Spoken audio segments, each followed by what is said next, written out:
The Verizon Center has been very good to the Wiz kids in D.C. Here's our head coach, Scotty Brooks, talking about holding home court against the Celtics. We won our 2 home games. When we were down 2-0, our guys don't panic. They believe in each other, and we knew that we had to come home and take care of business. Now the series is tied, and we're looking forward to going up to Boston. Get the neon out, CT. Is it as simple as a legit or not to say that the Celtics cannot afford to lose Game 5? Because if you lose at home in Boston, you ain't winning Game 6 at the VC. You know what? I wouldn't say that. Oh. I understand when you look at these stats. And they're staggering. Washington at the Verizon Center, look at the plus minus. And 46. Boston only scoring 95.5 points per game. But understand the Boston Celtics are the #1 seed in the Eastern Conference. Got it, but they look non-competitive on the road, at least in D.C. But look at what happened when they fell behind 0-2 to Chicago Bulls.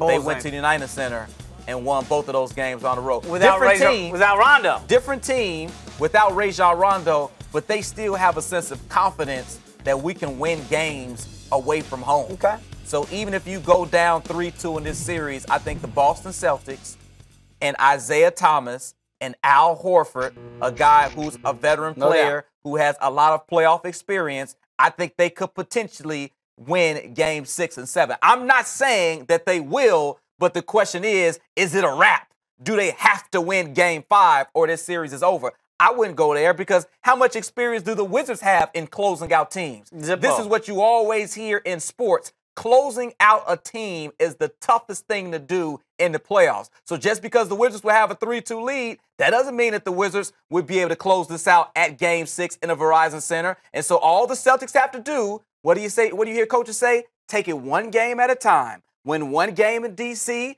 take it back to Boston for Game 7, and anything could happen in Game 7 in Boston. This team is the #1 seed in the Eastern Conference for a reason, and they had a solid road record during the regular season. Yeah, they did. As I look at them away from home, 23-18, above 500 away from home during the regular season. So you would like to get Game 5. You would feel a lot more comfortable if you're Brad Stevens getting Game 5. But is that a must-win? Nah. Can't afford to lose? Nah. Yeah, they got some vets over there that have been there, done that before. How Al Horford does come to mind. I do think it would behoove them to win Game 5 in Boston because that would be the way the boys in D.C. are playing at home. It feels like a real home court advantage. Haven't lost at home in the playoffs. Can be said up there at the TD Bank, whatever they call it. TD Garden.